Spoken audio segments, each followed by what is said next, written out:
With the 2020 to 2021 NBA season underway, there have been many surprises and shocks, such as Harden joining the Nets and the Heat doing terrible, but by far, one of the biggest shocks has been the Utah Jazz being first in the league.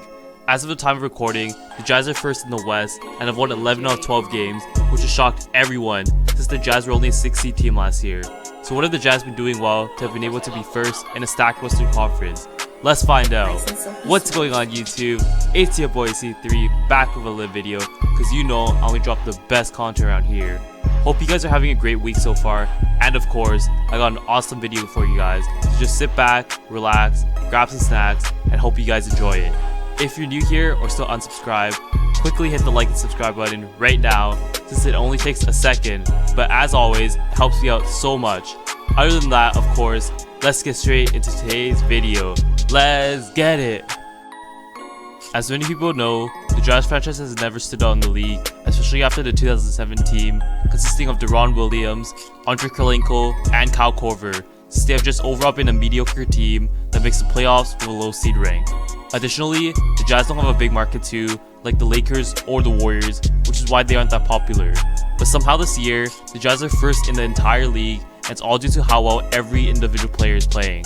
First, of course, I'm talking about the Jazz superstar in Donovan Mitchell. Mitchell has been playing well as always, but this year, he has been shooting at an even more efficient rate from the 3 compared to last year. Mitchell is currently shooting 40% from downtown, which is extremely impressive, and along with that, he's putting up 23 points, 4.3 rebounds, and 4.6 assists per game. The scariest part is how young Donovan Mitchell is, and this season, he looks like he is on a mission to prove everyone, and especially Shaq, wrong, after Shaq's comments to him on a national televised post-game interview. I'm sure you guys know what I'm talking about, but that's for sure one of the things that's been fueling Mitchell to be playing so well. Next is another player Shaq kicked significantly, which is, you guessed it, Rudy Gobert.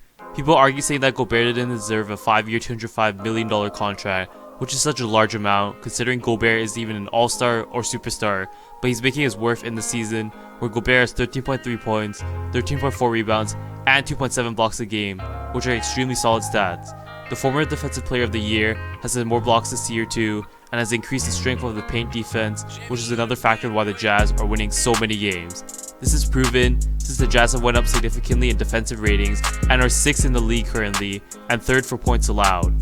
They have really shut down teams' offenses, and the games they played against weren't easy teams either, which goes to show that the Jazz defense has improved significantly. Just hear me out. Last year, the Jazz were 26th in defensive rating, which goes to show how much this Jazz team has improved in this offseason, and as they say, defense wins games. But on the offensive end for the Jazz, the players who deserve the most credit and have improved at such a ridiculous amount is Mike Conley and Jordan Clarkson. Mike Conley has significantly improved from last year in all categories, which is astonishing to see considering Conley is already 33 and should be on a decline very fast. In this 2021 season, Conley is putting up 16.8 points, 3.8 rebounds, and 6.1 assists per game on an efficient field goal percentage of 45%.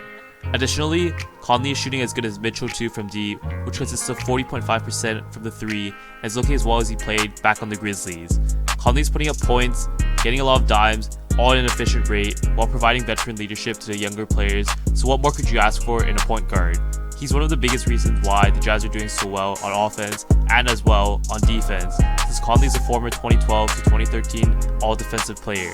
Conley's really made an impact in these past games, which goes to show why the Jazz are winning, and if he can keep it up, the Jazz could potentially go deeper into playoffs, since he really eases a lot of pressure off Mitchell and Gobert, and is known to be able to score at will.